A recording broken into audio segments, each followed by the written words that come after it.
Hello, genealogists. This is Craig, and this is Just Genealogy.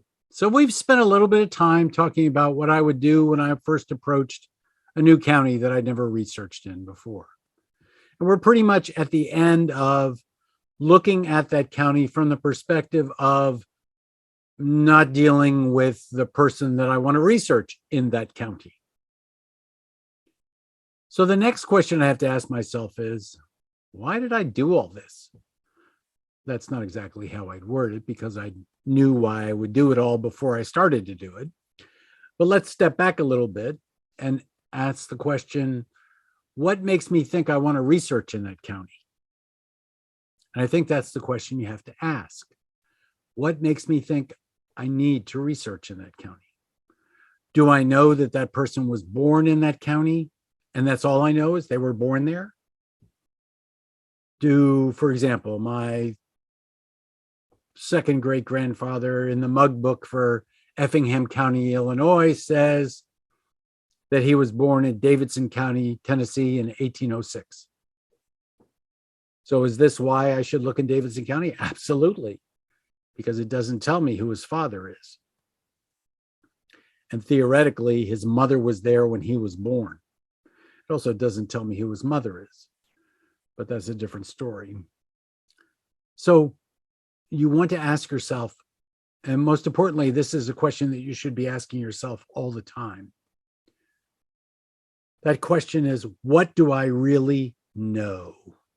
And this is the problem with genealogy, because once you collect a whole bunch of stuff in the absence of analysis, throw it in the box, throw it in the folder, pull it into the family tree, throw it into a folder, whatever you do, once you collect a whole bunch of stuff, you don't really know what you know.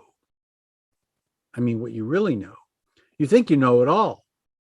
But the unfortunate circumstance is, in genealogy, we go from what we know, that which we have sufficient proof to believe that it is the correct information.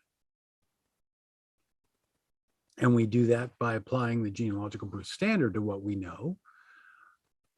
But again, what caused you to come to this county to begin with? And that determines what you're going to look at first. Now, let me share with you, there are two pieces which people always forget about.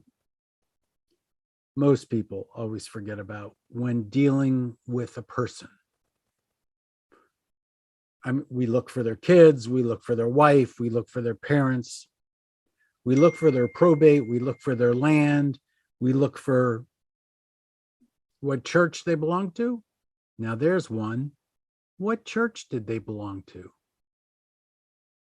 Were they Protestants? Were they Catholics? And then the other thing that you miss many times is, what was their occupation? Were they farmers? Were they merchants? Are they farmers that are moving outside of their temperate zone? Why would they move outside their temperate zone? They don't know how to farm in the new place. How are they going to survive? I spend a lot of time asking myself questions like, why did they move there? What caused them to move there? I know in one case, I couldn't figure out why some people moved from New Jersey, northern New Jersey, Union County, I think, Essex County, something like that, and they moved to Kentucky.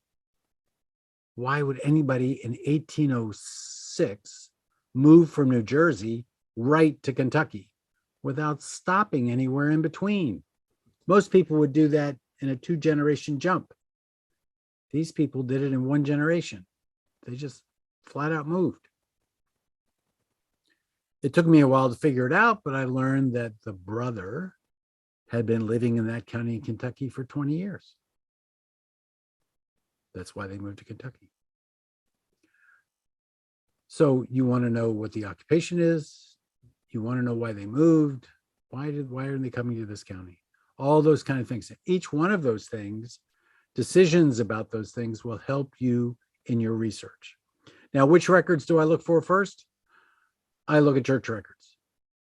But I have to know what church to look in, especially if no one's published church records in that county. I like to publish church records about counties because they provide a wealth of information about families. But I first will look at church records. I won't look at land initially because very few people go to a place and purchase land right away. And that's what I'll leave you with. Very few people purchase land right away. And we'll talk about that tomorrow. So this is Craig. This has been Just Genealogy. And we're still talking about entering a new county, but now we're talking about the person.